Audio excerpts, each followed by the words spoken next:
You were down in Mountain View this week for Google I/O. I was. As you can see by my sunburnt. I'm literally a redneck at the moment. It's just been couched over a computer screen in blazing sunlight. I can't remember an outdoor keynote ever in the tech industry. We don't like the outdoors. No, there's a lot. I mean, I'm in a bad situation because I'm sort of half Scots, so I'm pale blue naturally, and it takes me a week in the sun to get white. But developers aren't known for their suntans. No. And 100-degree sunshine, bright California light. It was held at Shoreline Amphitheater, which is normally a concert venue. Yes, I'm going there next week. We didn't see all the stuff that they did before and after. They even had a show there that night. Did you go to some of those events? I didn't stay on for the party because it was a 2.5-hour commute back. But yes, there were a lot of pasty developers who just the next day were like, well, they handed out sunscreen and sun hats when you came in, but it was still fairly brutal. Yeah. They did not hand out Pixel Chromebooks. They did not hand out VR visors. They didn't hand out anything, really. No. Which I think is not a bad idea, because I think there was a kind of a gold rush to go to Google I/O just to get free stuff. This was a Google I/O freebie. Yeah, the Pixel. Yeah. So, no, that's in line with the way things are going at the moment, because Microsoft Build, they didn't give anything away there. Yeah. But I did get an email about midnight saying that everyone who goes will be getting $500 worth of cloud time. As a voucher that's being sent out. Thanks to the cloud time. Yeah, you know, it's... I don't even know what I would do with that. All right.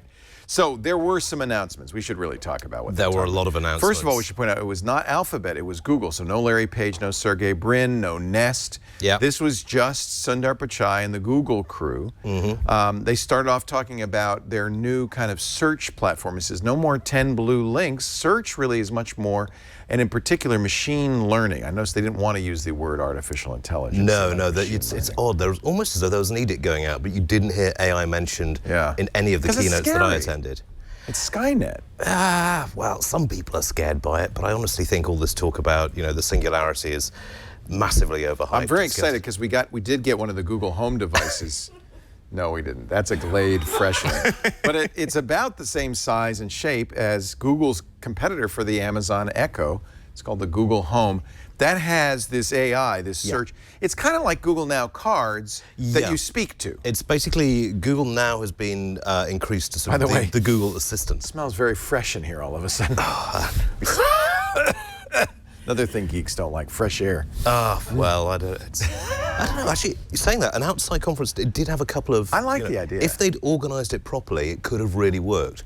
But as it was, then they had two small geodesic domes for meeting and that only held 150 people. Right. When you got 7,000 developers there, you had to queue for an hour in the sun just to get into What was the most popular? I'm going to guess the most popular event was where they showed Android on the Chromebook. Yes. That was a hard one to get into. Chromebook, actually, I was reduced to flashing my press pass and asking for early access. Please let me in. Pretty much, yeah. And it worked, thank goodness. But there is video online, and we might even have it, of this. It's basically going to start in September. If you have a Pixel as you do, a 2016 Pixel, or one of two Asus devices, you'll be able to turn on developer mode in your Chrome OS, and you'll get it next month. And so this is what it'll look like. Here you are in your Chromebook. This is a Pixel, and the Play Store just shows up as one of the apps, and pretty much it looked like any app will run in there. Developers don't need to modify their apps in most cases. Yeah, there are some limits on it. Basically, what it does is it launches a full version of Android within a Linux container. Right. So you can run any Android app on there, but the Play Store won't allow you to download an app if your hardware if it needs something that your hardware hasn't got. They've said that if there's some things that if you need like an always-on cellular connection, then it won't let you down. Yeah, but it's most of the 1.5 million apps are going to work. Oh yeah. I mean, interesting point. GPS, for example, that will work because your Wi-Fi can be used to triangulate position. They want position, not precise GPS readouts. You have the coarse positioning. She's actually using not Google's own app, Snapseed, but Photoshop Mix. Yeah, exactly. From Adobe. But it works, and that's kind of the amazing thing. Office applications, it basically gives the Chromebook and Chrome OS access to a vast store of applications. Yeah, I mean, it's going to massively increase the range of Android apps. From an enterprise perspective, if you're using enterprise Android apps for your mobile workforce, then this works a treat as well. I'd say we've been waiting for this for so long, and we couldn't understand what the holdup is. But well, they've changed how they were doing it. They were doing it with Arc. which was the Android runtime for Chrome, and they decided that that wasn't going to work, and they went back to the drawing board. Yeah. I'm very excited. I think this will give Chrome OS a boost, and already it's doing well. This was the week it was announced that Chromebooks had outsold Macintoshes for the first time ever last quarter. Indeed. And also 50 million in schools. This is a game. Because you're suddenly on a fast processor and have a GPU. Exactly. It accelerates Android apps. It's great. It might be better than on your phone. Could well be. Yeah. There's other things, though. They announced a lot of things. I mentioned the Home. That's going to be, you're going to be able to talk to that. That'll be out later this year. They didn't say later this summer, they said. They didn't say a price. Fall, which I'm presuming is early autumn, because they seemed very bullish about getting it out in time. New apps, the Allo messaging app. Yeah. Not clear if that's replacing Hangouts or what, but it also has the machine learning kind of interaction with Google built into it. It's actually, to me, a better bot platform. I like the idea of, with Facebook bots, I found it annoying. You'd add a bot and then it'd pester you. Yes. This is different. This is more like the bot is Google. Yeah. You talk to Google and then it kind of intermediates for you and makes a reservation or does something you want to do. It's very interesting from Google's perspective, because it's identifying you with the company rather than and making sure that they can integrate all the areas they've got tendrils in to make sort of life a lot easier, as they put it. I like it. I don't want to add a bot. I want to be able to get this messenger to do things for me. Isn't that ultimately what you want? And also, it's an entirely personal thing, because it's based on your personal use of Google, whereas Siri is much more sort of impersonal in that respect. Well, and that's going to be the battle, right, between Apple protecting your privacy and Google saying, give us everything. The more you tell us, the better we are. Yes. And if you're willing to make that trade, I don't have a problem. Edward Snowden was critical of Allo because he said strong encryption is built in. It's using the signal encryption, the Whisper Systems encryption. Yeah, it's got some authentication. Oh no, the Whisper system's fine, but it's not built in across the board. It's defaulted off. Yes. So Snowden said it should be on by default. I disagree with Snowden. That's fine for him. If you're Edward Snowden, you probably should have encryption by default. Use WhatsApp. Use something else. But the Google machine learning needs to be able to read what you're doing to be of value to you. So I understand if you're going to use Allo, you're kind of saying to Google, yeah, I'm going to give you everything you could possibly want about me, where I am, what I'm doing, what I like, because I get value out of that. That's when you tell me, oh, you're at the airport, here's your ticket, spontaneously. If you use the incognito, now it does have an incognito mode. The adultery mode, yes. That's what they call it, the sexting mode. If you wanted to use that, you could use it, but it's not on by default. Yeah, you see, I disagree, because I think you can still do an awful lot with encrypted information. If you look at things like homomorphic encryption that Microsoft's been doing a lot of work on, you can still grab chunks of useful data out of data without it being How do you get it if you can't see it? If it's because you can recognize certain patterns within encrypted data. Very little. I mean, I look at if you want that. It takes an enormous amount of time and processing power. Do that. Use WhatsApp. I, for one, I don't mind that Google knows I would give Google everything because I get more value out of it. My Google Now cards are more useful. My Home will be more useful. Allo will be more useful. Yeah. So I think it's appropriate to have choice. And I don't know, what's going to be interesting to see how much they force people to use it. For instance, will it be the default messaging app on Android? I think it's going to replace Hangouts in the same way that Homo sapiens replaced Neanderthals. I mean, it'll just out-compete it. Yeah. Because you'll want it. This is my point. There's the rub. Yeah. You want that capability. Exactly, particularly when you can do things with it that you can't do on Hangouts in so many ways. They also announced Duo, which is their version of FaceTime. Both cases, by the way, these will work on Android and iOS. They're cross-platform. Yeah.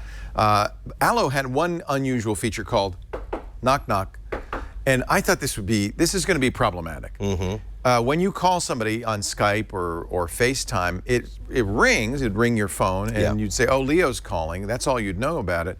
Now, my video starts, and I could say, Ian! Yes, Ian! Pick up the phone! Ian! Well, you can mute it, but yes, I actually really like that feature, because if you can see someone before you actually pick up the message, you know who to hang up on. Yeah, exactly. And if it's someone that you really don't get along with and they're looking really pissed off, then you don't want to pick up the phone. And I have to figure you're going to be able to turn this off on both ends. So if you didn't want knock knocks, you could turn them off. And I'll tell you why you wouldn't. What if you're being stalked? What if your ex-boyfriend is stalking you and he continually calls you and sends you horrific video every time before you pick up? Yeah. You don't want to see that, right? So there's got to be built in some pretty good blocking features on this, I would imagine. Certainly. But on the other hand, when my wife calls or my daughter calls, I'd love to be able to see them going, hey, pick up, that'd be fun. Yeah, well, actually, at the demo during the presentation, With his kids. he hung up on his kids early, and you just think, ooh, Daddy's going to have to bring home some ice cream. It's going to be ugly at dinner come on, tonight. you know the kids were backstage. There's no way. Okay, so they also announced VR. I was a little disappointed. I thought this was a Me Too product. It looked a lot like Gear VR. I didn't see anything really exciting. Well, you about it. know, Google already has the cardboard, which is like the McDonald's of the VR world. They've promised they will be doing phones to handle it and the headgear, but it all looks fairly cheap and cheerful. Yeah. But I mean, I think they're trying to build the market as rapidly as possible, and you can't do that with, you know, multi-$1,000 Oculus headsets. It does have that Oculus feel. You've got the lobby or the Gear VR feel. It's not clear whether anybody will make. By the way, Google's just making a reference version of this. They expect third-party manufacturers to make them. Yeah, they did also mention they'd be doing one themselves. Yeah, kind of a reference edition. Yeah, exactly. Yeah. Kind of like the Nexus phones. Will it will it be a standalone Android device, or will you still need a phone? You'll still need a phone.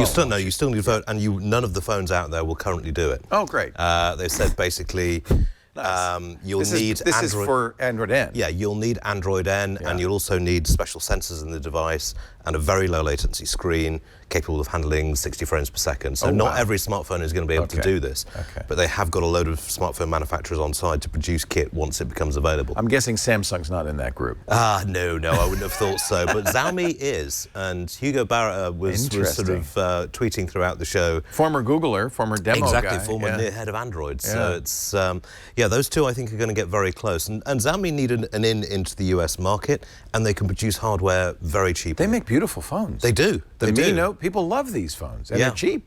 It's. I think the interface is a bit clunky at the moment, but hopefully Hugo will sort that out. The final bit was instant apps, which is kind of interesting. The idea that even if you don't have an app installed, if you call for that capability, I think this integrates very well with Allo, for instance. If you call for that capability, you'll load just a bit of the app. So, for instance, if you're looking at Allo, you say, what's a good restaurant around here? They say, here's 10. Make me a reservation at Benvenuto for 6 o'clock. It might load in part of Open Table, just the amount that it needs to make that reservation. I like that idea. No, exactly. I mean, anything that reduces the number of apps you've got on your phone, I think is a good thing in a lot of regards, particularly when it comes to battery life and those things. It's interesting, and we're going to see how this works, but from the demos they did, it certainly seems to work in a fairly non-processor heavy way. But it should be very good, and app manufacturers will like it as well, because it encourages people at the end of the day to download the full app if they're that impressed. Yeah. Did you like Open Table? We'll get the full app because you could use more of it. Exactly. I think that's great. I have more than 200 apps on my Android device. Yeah. I would not have half as many. No. If I didn't have to load them to do this once in a while. So this is, to me, a great idea. Taking them off in case you're stuck out in the middle of nowhere with no Wi-Fi. You might still need it. Yeah. Right.